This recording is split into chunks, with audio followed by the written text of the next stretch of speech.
everybody? What's going on, everybody? 1 p.m. here, LFA TV, January 28th, 2024. My name is Kevin Smith. Thank you all so much for tuning into Loud Majority Live. We got a big show for you guys today. Karoline Leavitt, the new White House press secretary, will be giving her first briefing. It was scheduled for 1 o'clock.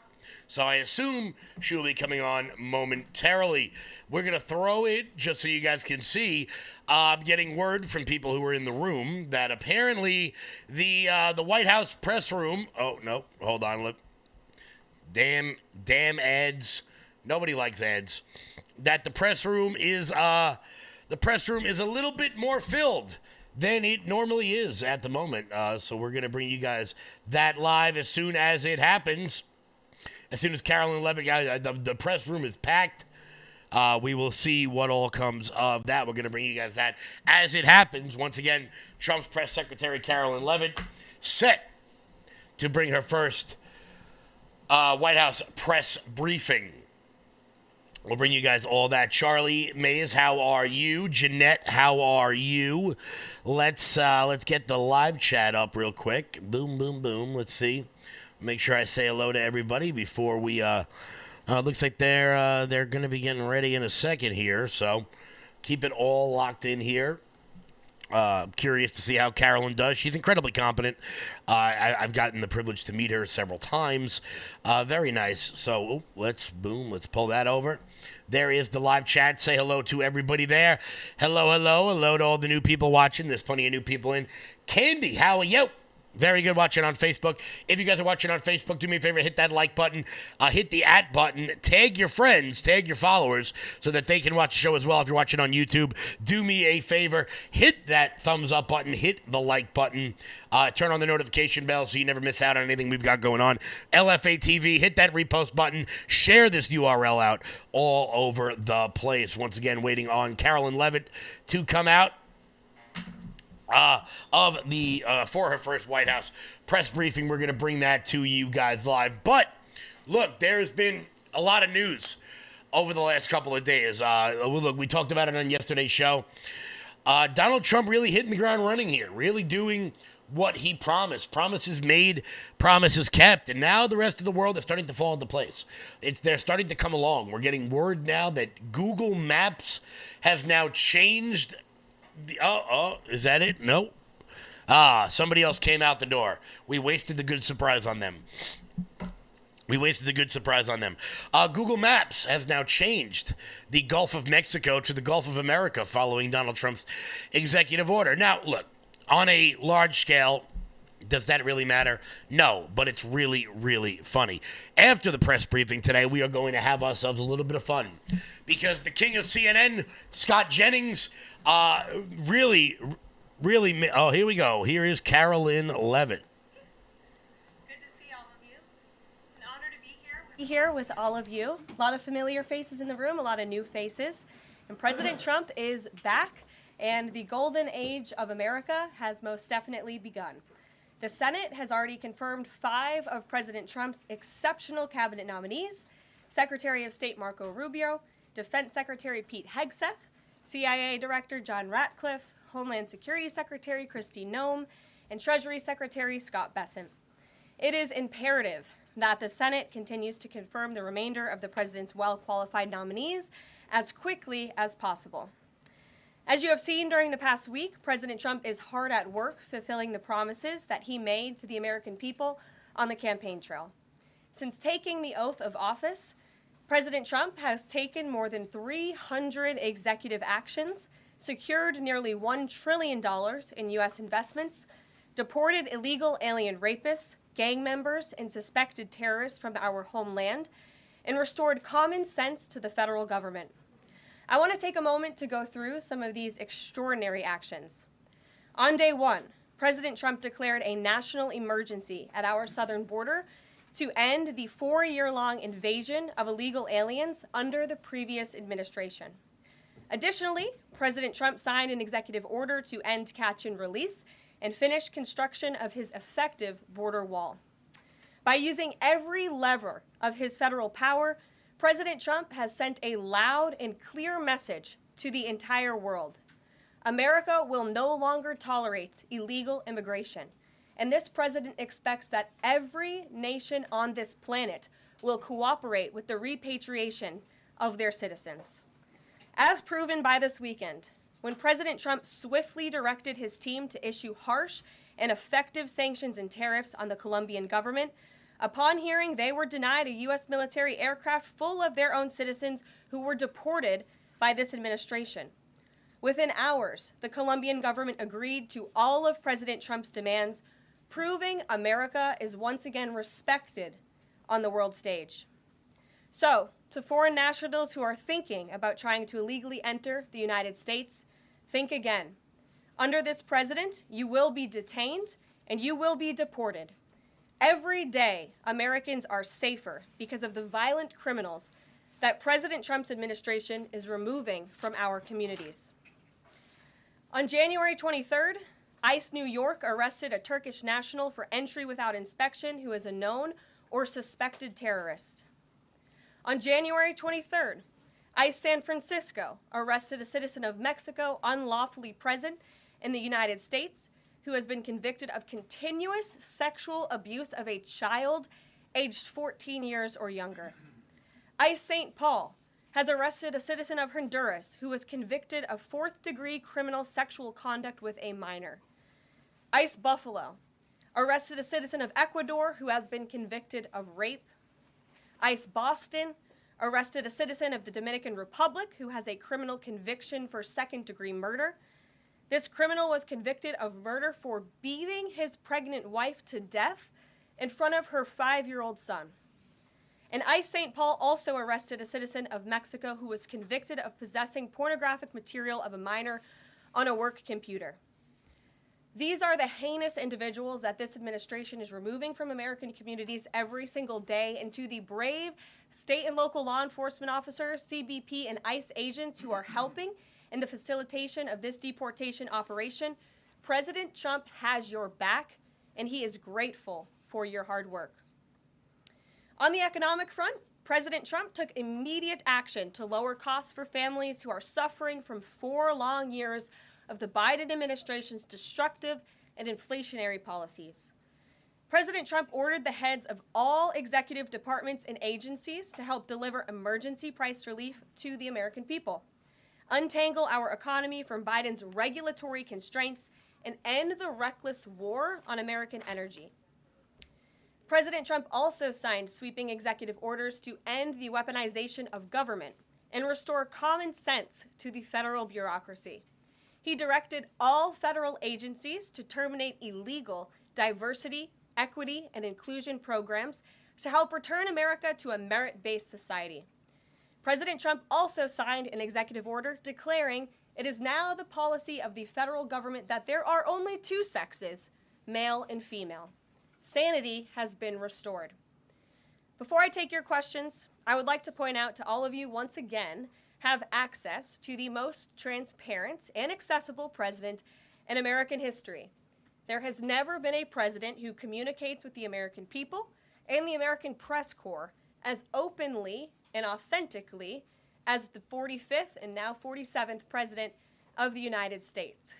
This past week, President Trump has held multiple news conferences, gaggled on Air Force One multiple times, and sat down for a 2-part interview on Fox News, which aired last week.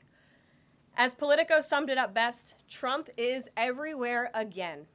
And that's because President Trump has a great story to tell about the legendary American revival that is well underway.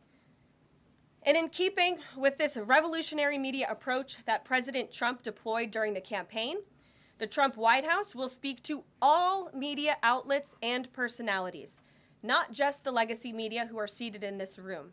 Because according to recent polling from Gallup, Americans' trust in mass media has fallen to a record low.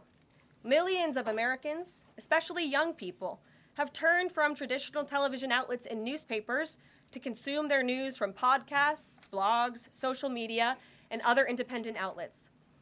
It's essential to our team that we share President Trump's message everywhere and adapt this White House to the new media landscape in 2025. To do this, I'm excited to announce the following changes will be made to this historic James S. Brady briefing room, where Mr. Brady's legacy will endure. This White House believes strongly in the First Amendment, so it's why our team will work diligently to restore the press passes of the 440 journalists whose passes were wrongly revoked by the previous administration. We're also opening up this briefing room to new media voices who produce news-related content and whose outlet is not already represented by one of the seats in this room. We welcome independent journalists, podcasters, social media influencers, and content creators to apply for credentials to cover this White House. And you can apply now on our new website, whitehouse.gov/new media. Starting today, this seat in the front of the room, which is usually occupied by the press secretary's staff, will be called the new media seat. My team will review the applications and give credentials to new media applicants who meet our criteria and pass United States Secret Service requirements to enter the White House complex. So in light of these announcements, our first questions for today's briefing will go to these new media members, whose outlets, despite being some of the most viewed news websites in the country, have not been given seats in this room. And before I turn to questions, I do have news directly from the President of the United States that was just shared with me in the Oval Office. From President Trump directly, an update on the New Jersey drones. After research and study, the drones that were flying over New Jersey in large numbers were authorized to be flown by the FAA for research and various other reasons. Many of these drones were also hobbyists, recreational, and private individuals that enjoy flying drones. In time, it got worse due to curiosity. This was not the enemy. A statement from the President of the United States to start this briefing with some news. And with that, I will turn it over to questions. And we will begin with our new media members, Mike Allen from Axios, Matt Boyle from Breitbart. Mike, why don't you go ahead? Thank you very much. Karoline, does the president see anything fishy about DeepSeek, either its origins or its cost?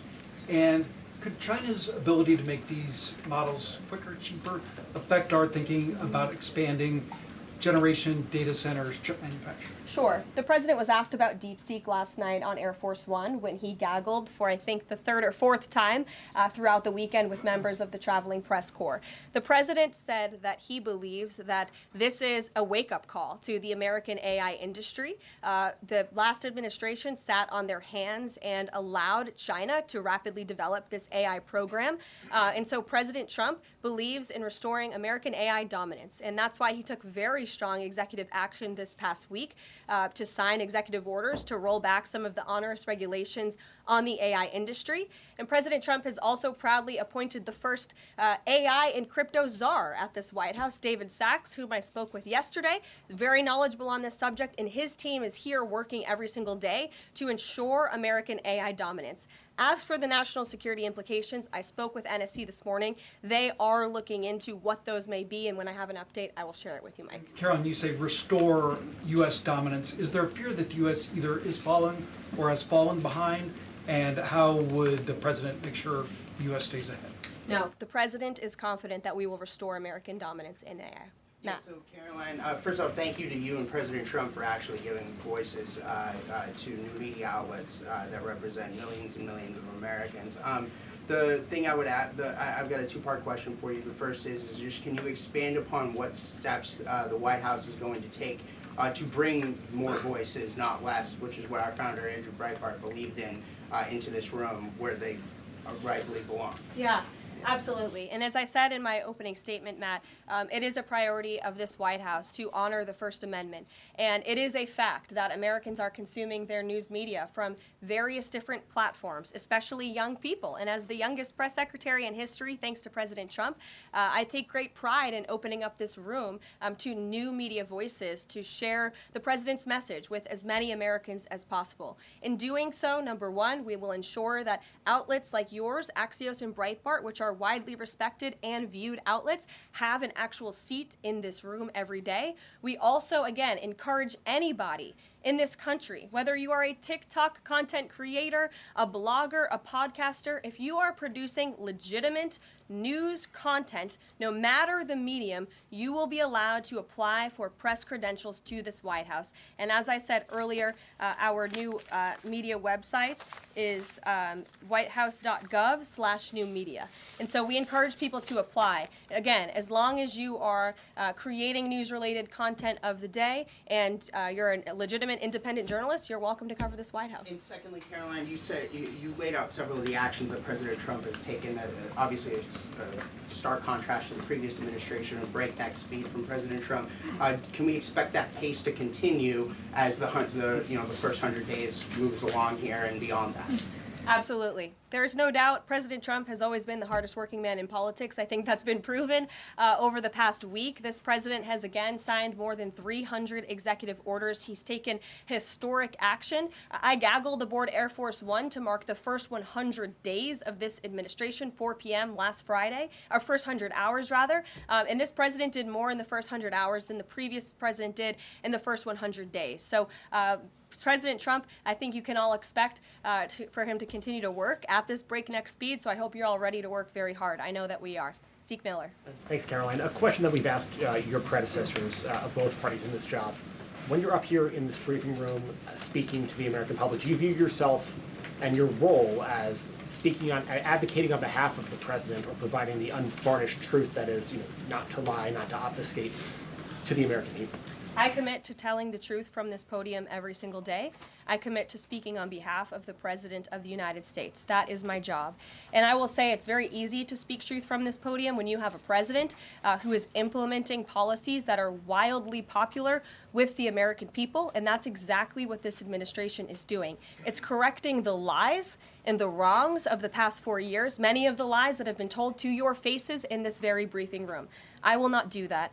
But since you brought up truth, Zeke, I would like to point out, while I vowed to provide the truth from this podium, we ask that all of you in this room hold yourselves to that same standard. We know for a fact there have been lies that have been pushed by many legacy media outlets in this country about this president, about his family, and we will not accept that. We will call you out when we feel that your reporting is wrong or there is misinformation about this White House. So yes, I will hold myself to the truth, and I expect everyone in this room to do the same. And Karoline, just on a substantive question, yesterday the White House Office of Management and Budget directed across the board freeze, with some exceptions for individual assistance, we understand, to federal grants. It's caused a lot of confusion around the country among Head Start providers, among providers services to homeless veterans, Medicaid providers, states saying they're having trouble accessing the portal.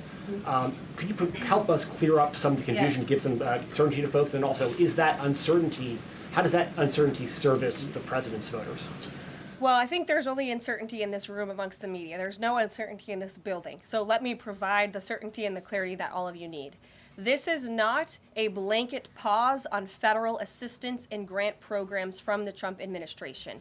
Individual assistance, that includes, I'm not naming everything that's included, but just to give you a few examples, Social Security benefits, Medicare benefits, food stamps, welfare benefits, assistance that is going directly to individuals will not be impacted by this pause. And I want to make that very clear to any Americans who are watching at home who may be a little bit confused about some of the media reporting. This administration, if you are receiving individual assistance from the federal government, you will still continue to receive that.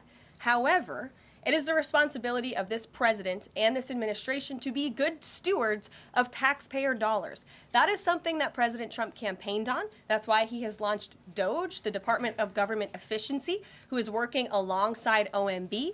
And that's why OMB sent out this memo last night, because the president signed an executive order directing OMB to do just this. And the reason for this is to ensure that every penny that is going out the door is not conflicting with the executive orders and actions that this president has taken. So what does this pause mean? It means no more funding for illegal DEI programs. It means no more funding for the Green New scam that has cost American taxpayers tens of billions of dollars. It means no more funding for transgenderism and wokeness across our federal bureaucracy and agencies. No more funding for Green New Deal social engineering policies. Again, people who are receiving individual assistance, you will continue to receive that. And President Trump is looking out for you by issuing this pause because he is being good steward of your taxpayer dollars.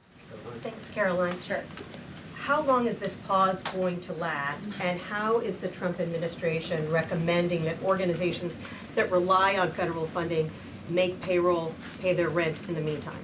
It is a temporary pause, and the Office of Management and Budget is reviewing the federal funding that has been going out the door. Again, not for individual assistance, but for all of these other programs that I mentioned. I also spoke with the incoming director of OMB this morning, and he told me to tell all of you that the line to his office is open for other federal government agencies across the board, and if they feel that programs are necessary and in line with the president's agenda, then the Office of Management and Budget will review those policies. I think this is a very responsible measure. Again, the past 4 years, we've seen the Biden administration spend money like drunken sailors. It's a big reason we've had an inflation crisis in this country, and it's incumbent upon this administration to make sure, again, that every penny is being accounted for honestly. Why impose this pause with so little notice? Why not give organizations more time to plan for the fact that they are about to lose, in some cases, really crucial federal funding, at least for a period of time? There was notice. It was the executive order that the president signed. There's also a freeze on hiring, as you know, a regulatory freeze, and there's also a freeze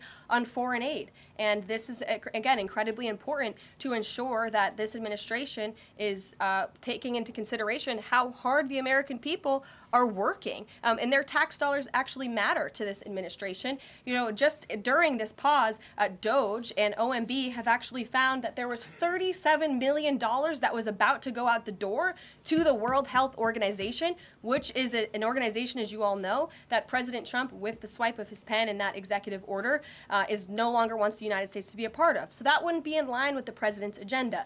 DOJ and OMB also found that there was about to be 50 million taxpayer dollars that went out the door to fund condoms in Gaza. That is a preposterous waste of taxpayer money. So that's what this pause is focused on, being good stewards of tax dollars. And so this doesn't affect Meals on Wheels or Head Start or disaster aid? Again, it does not affect individual assistance that's going to Americans.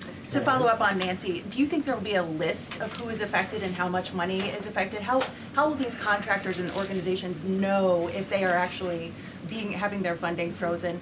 And then secondly, if you're willing, can you just clarify, is the end goal of this to essentially challenge Congress or to prove that the president can withhold federal funding? In other words, is this an attempt to pick a fight to prove that he can do this? No, absolutely not. As it says right here in the memo, which I have, and I'd encourage all of you to read it, it says the American people elected President Trump to be the President of the United States and gave him a mandate to increase the impact of every federal dollar. This memo requires federal agencies to identify and review all federal financial assistance programs and supporting activities consistent with the president's policies and requirements. The American people gave President Trump an overwhelming mandate on November 5th, and he's just trying to ensure that the tax money going out the door in this very bankrupt city actually aligns with the will and the priorities of the American people. So will there be a line? Yes.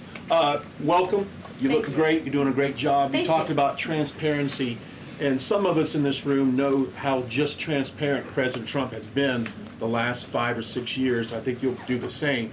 My question is, do you think this latest incident with the president of Colombia is indicative of the global, powerful respect they have for President Trump moving forward, not only to engage in economic diplomacy with these countries, but also world peace? Absolutely. I'll echo the answer that the president gave on Air Force One last night when he was asked a very similar question by one of your colleagues in the media. This signifies peace through strength is back. And this president will not tolerate illegal immigration into America's interior. And he expects every nation on this planet, again, to cooperate with the repatriation of their citizens who illegally entered into our country and broke America's laws. Won't be tolerated. And as you saw, the Colombian government quickly folded and agreed to all of President Trump's demands. Flights are underway once again. Caroline. 2 questions on deportations, if I may. President Trump had said on the campaign trail that he would deport pro-Hamas students who are here on visas. And on his first day in office, he signed an executive order that said, quote, PatriotSoftware.com. Accounting and payroll. Founding principles. So should we take this executive order as Trump saying he would be open to deporting those students who are here on visas but, hold pro-Hamas sympathies? The president is open to deporting individuals who have broken our nation's immigration laws. So if they are here illegally, then certainly he is open to deporting them. And that's what this administration is hard at work at doing. We receive data from DHS and from ICE every single day.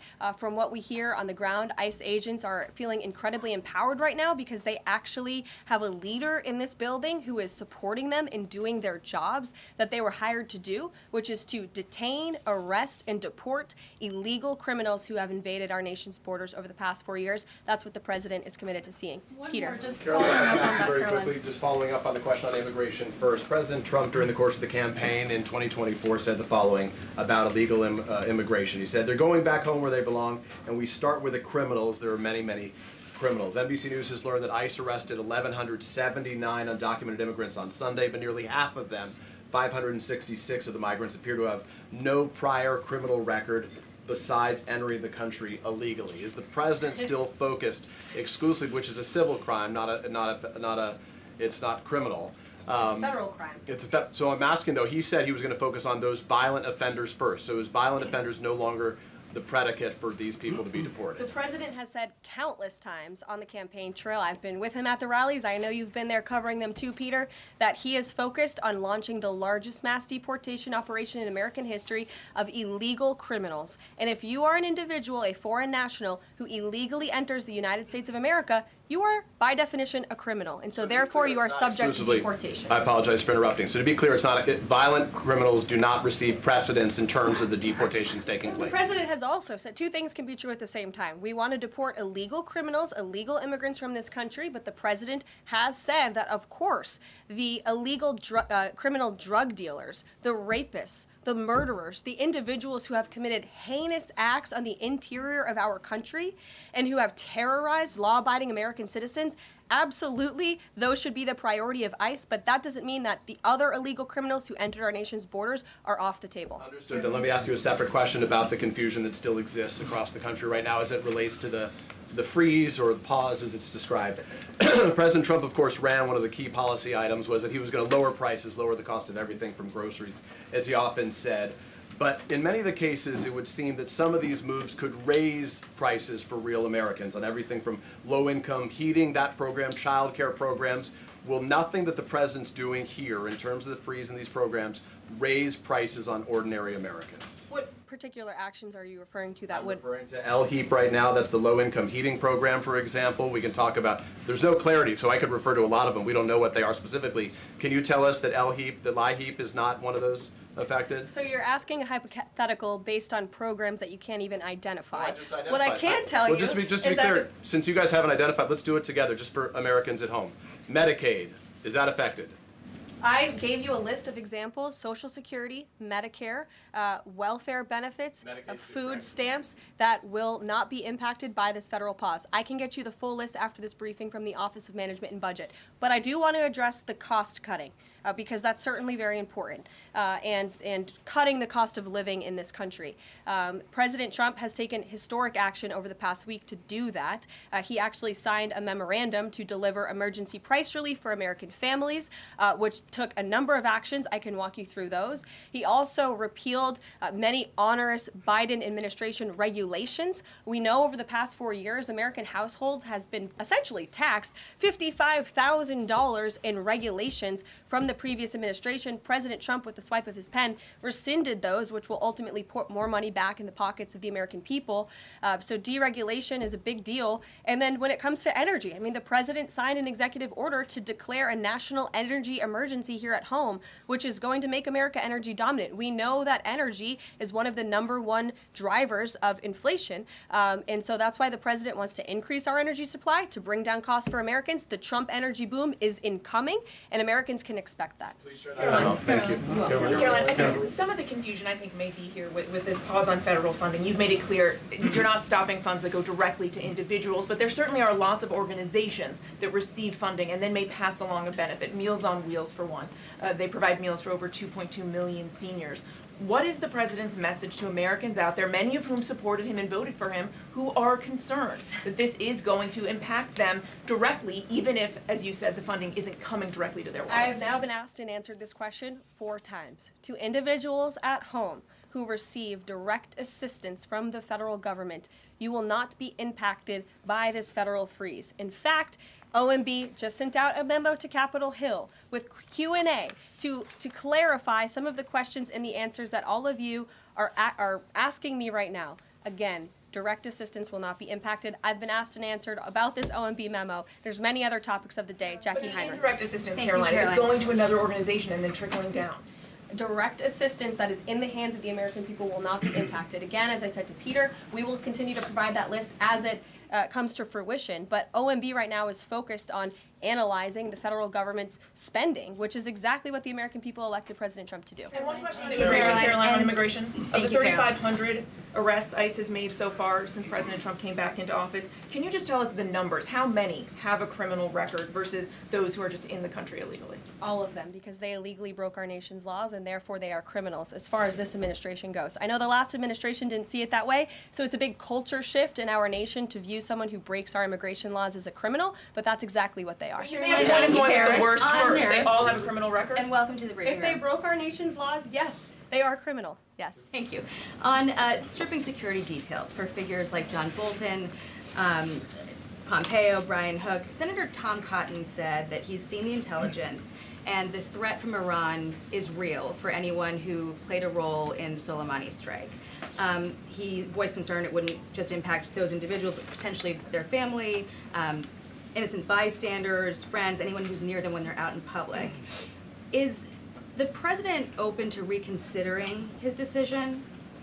The president was asked and answered this yesterday, and he was firm in his decision despite some of the comments that you had referenced, and he's made it very clear that he does not believe American taxpayers should fund security details for individuals who have served in the government for the rest of their lives, and there's nothing stopping these individuals that you mentioned from obtaining private security. That's where the president stands on it. I have no updates on that. Is there any concern that this decision might jeopardize the administration's ability to hire the best advisors for these kinds of positions in the future? No, in fact, I've talked to the Presidential Personnel Office, who has told me directly that there is such an influx of resumes for this administration that it's incredibly overwhelming. There is no lack of talent for the Trump administration. Reagan, would he take any responsibility if anything happened to these people? Would he feel at all that his decision was a factor in that? The president was asked and answered this yesterday. I defer you to his comments. Caroline. Reagan, since you're in the back row, I hear you. The back row hasn't gotten much attention in the last 4 years, so I'm happy to answer your question. And I can project. Does the president intend to permanently cut off funding to NGOs that are bringing illegal foreign nationals to the country, such as Catholic Charities? I am actually quite certain that the president signed an executive order that did just that, and I can point you to that. More, Caroline, President Trump issued an executive order on increased vetting for refugees in visa applications. Right. Part of that order was considering an outright ban for countries that have deficient screening processes.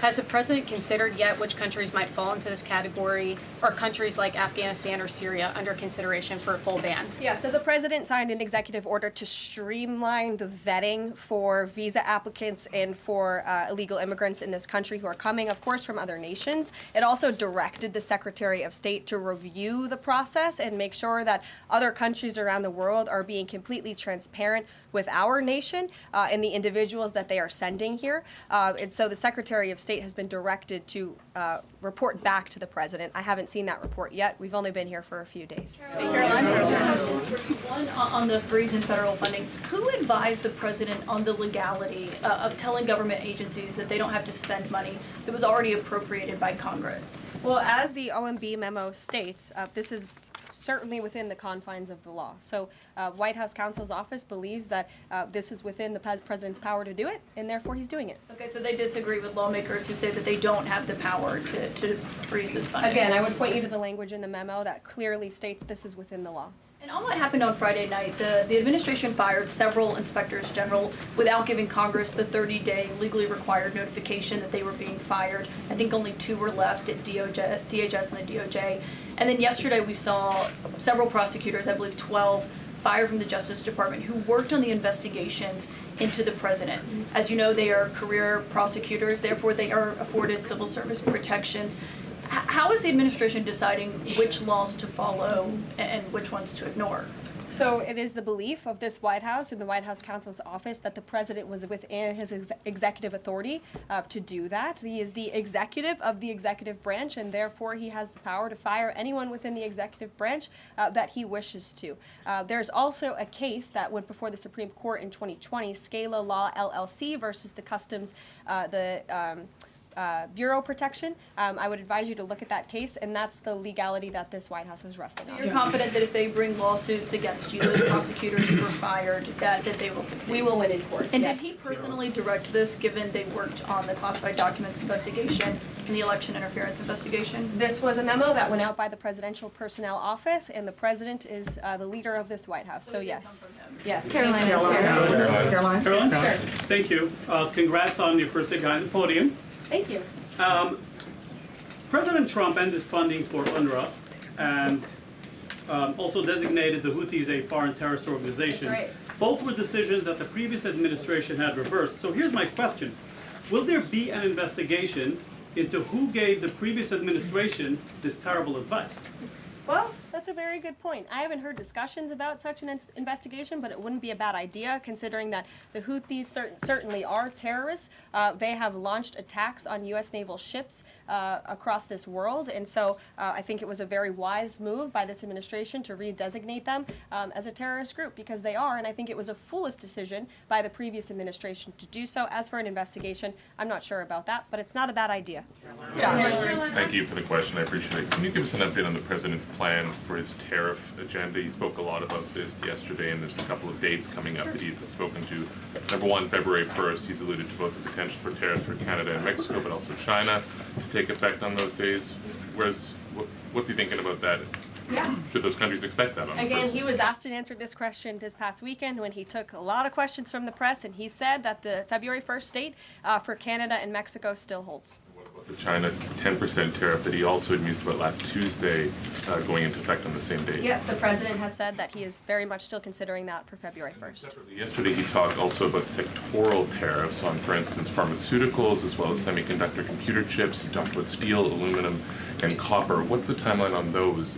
Is that a similar sort of coming days thing? Yeah, so when the president talked about that in his speech yesterday, that actually wasn't a new announcement. That was within a presidential memorandum that he signed in one of the first days here in the White House on his America First trade agenda.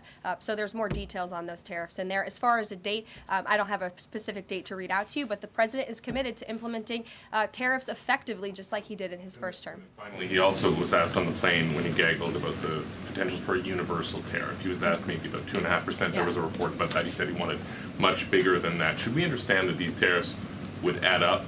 You know, in other words, you might have country-specific tariffs like Canada, Mexico, China. You might have sectoral tariffs like on pharmaceuticals, as well as a potential universal tariff on top of that. Do these stack on one or the other, or would one sort of take precedence over another? All I can point you to is what the president has said on this front. The February 1st date for Canada and Mexico, also the China tariff that he has discussed. He rejected the 2.5% tariff. He said that was a little bit too low. He wants it to be higher. I'll leave it to him to make any decisions on that front. Phil Wegman. What the Mexicans and Canadians have done so far, do you have any comment on whether that has met the bar, what he wants to see on fentanyl? Thank you. I won't get ahead of the president again on advocating to foreign nations on what they should or shouldn't do to get away from these tariffs. The president has made it very clear, again, that he expects every nation around this world to cooperate with the repatriation of their citizens. And the president has also put out specific statements in terms of Canada and Mexico when it comes to what he expects in terms of border security. We have seen a historic level of cooperation from Mexico, but again, as far as I'm still tracking, and that was last night talking to the president directly, February 1st is still on the books. Phil. Thank you, Caroline.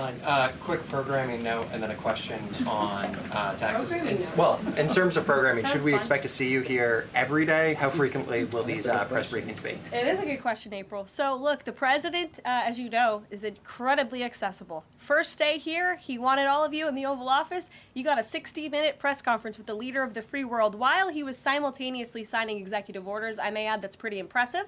I don't think the previous office holder would be able to pull such a thing off. So look, look, the president is the best spokesperson that this White House has, and I can assure you that you will be hearing from both him and me as much as possible. And then a question about tax cuts. The president has promised to extend the tax cuts from the previous term.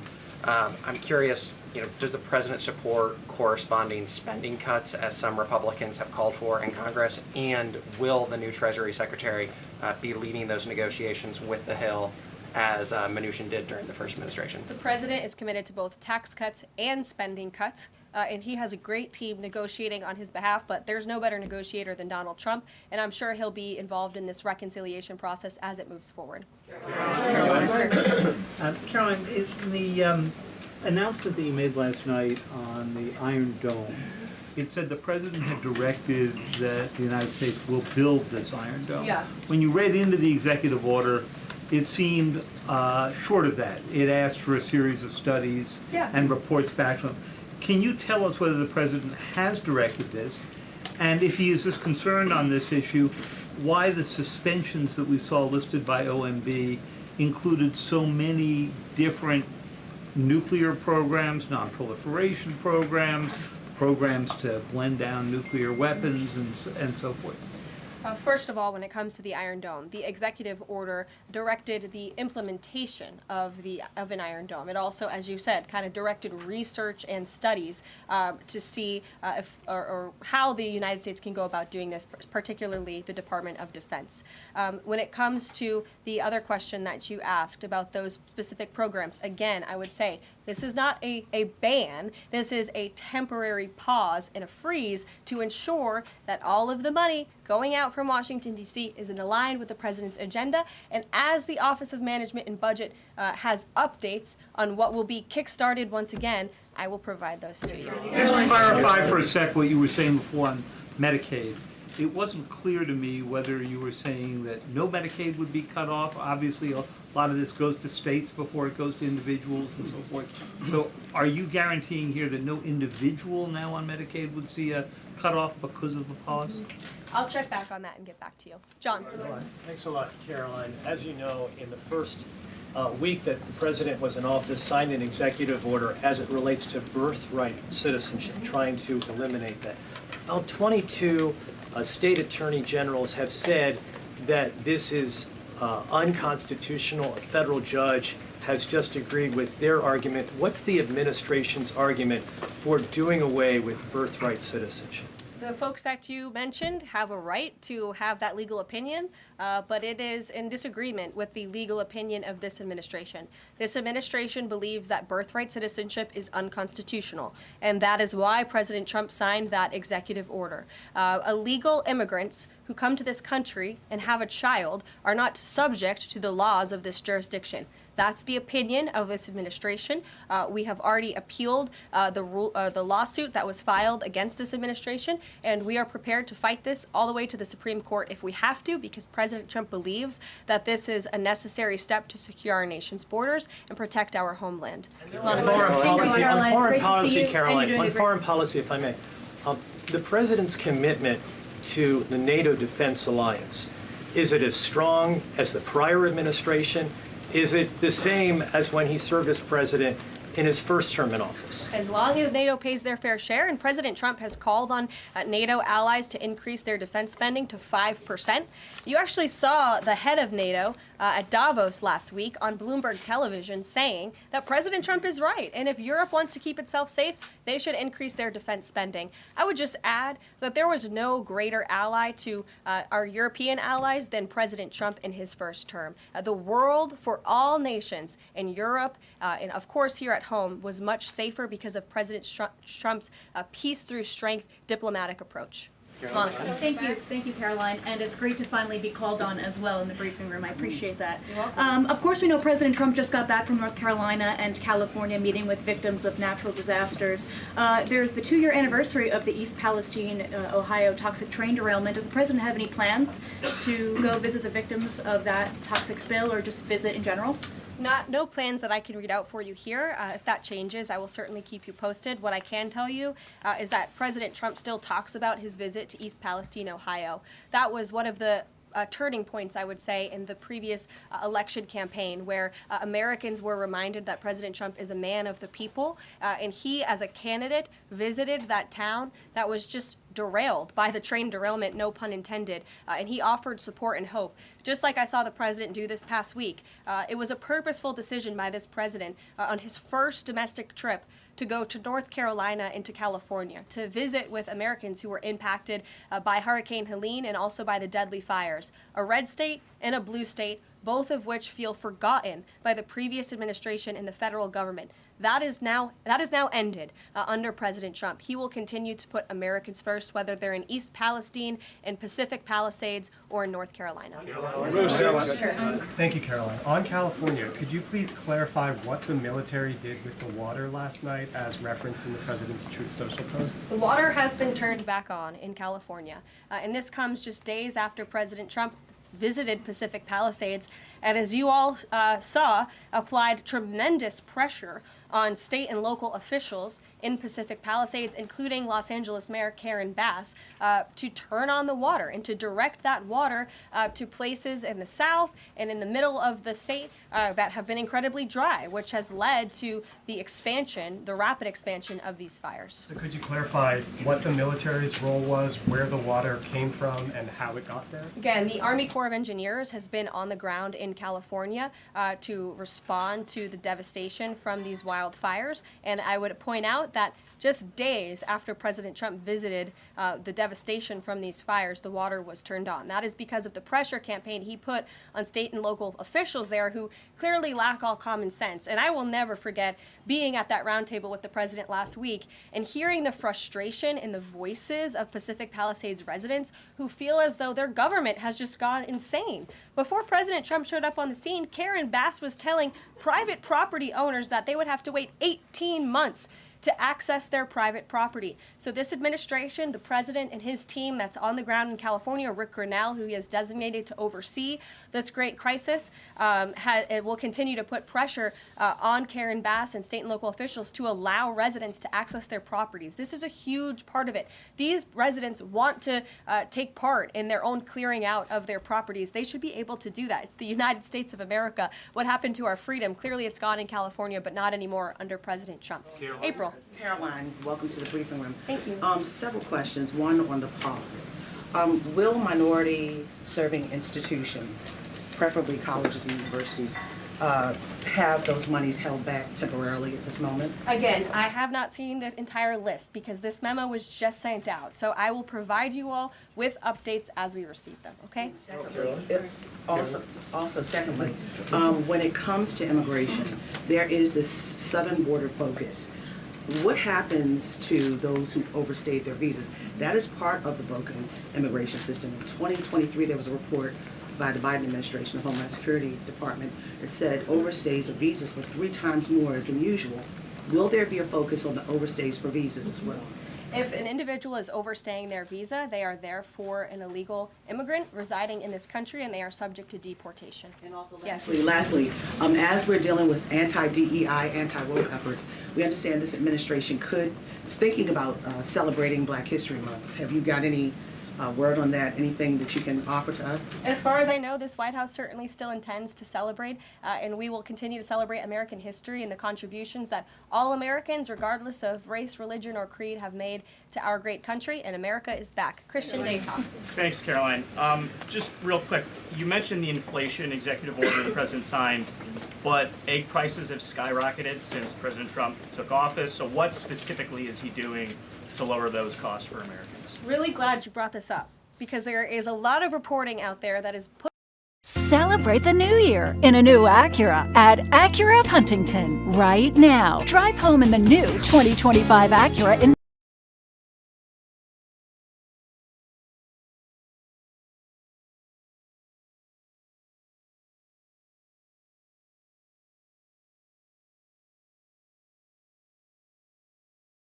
policies bacon, groceries, gasoline have increased because of the inflationary policies of the last administration. As far as the egg shortage, what's also contributing to that is that the Biden administration and the Department of Agriculture directed the mass killing of more than 100 million chickens, which has led to a lack of chicken supply in this country, therefore a lack of egg supply, which is leading to the shortage. So I will leave you with this point.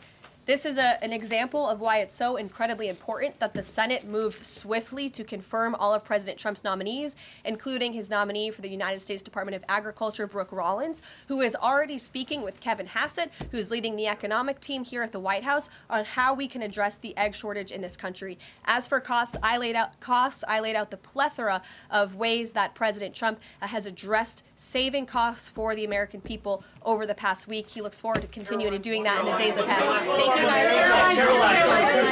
One more border question. Are Medicaid portals down?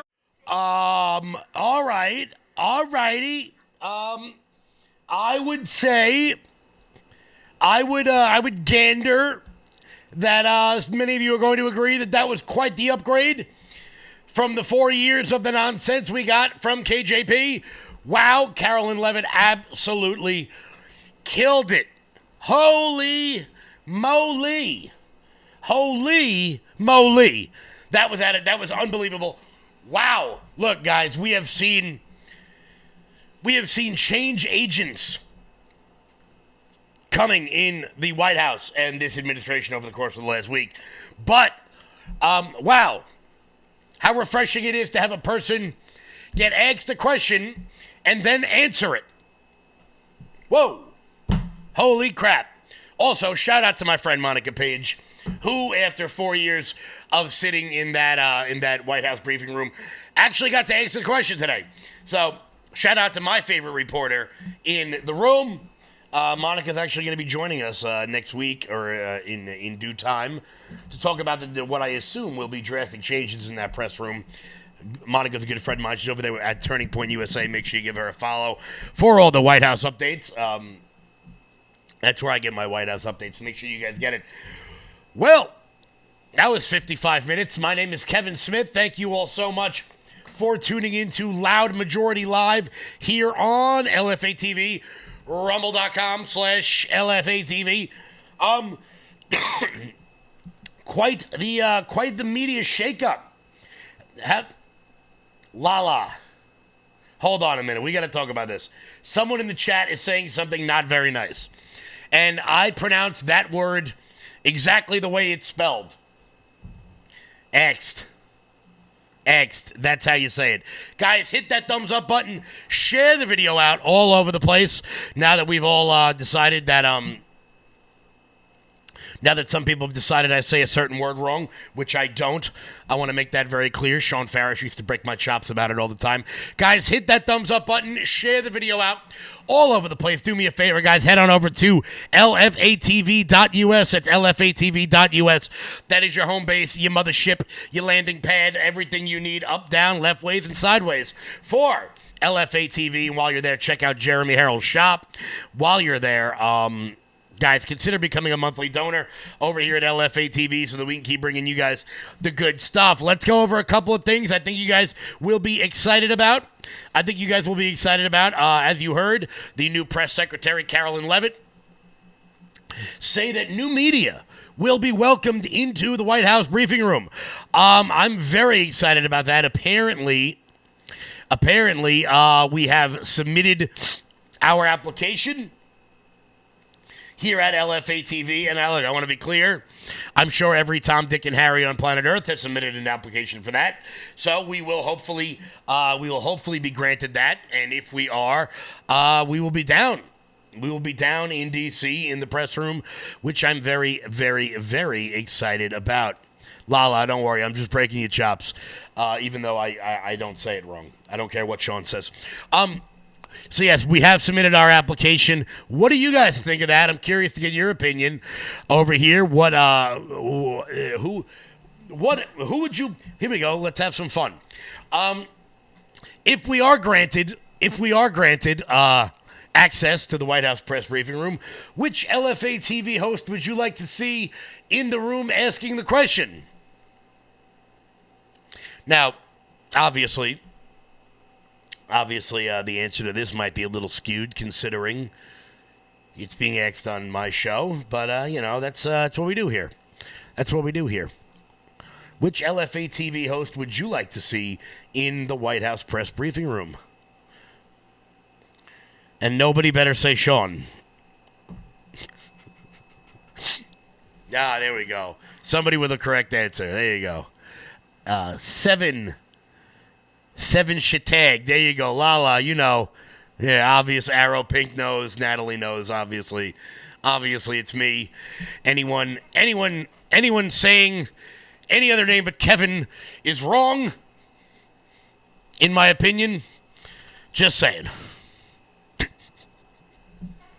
No, honestly, you know what, though? More than anything else, and obviously I would love the opportunity. I would love anybody at this network to have the opportunity. More than that, it shows President Trump's desire to change things up.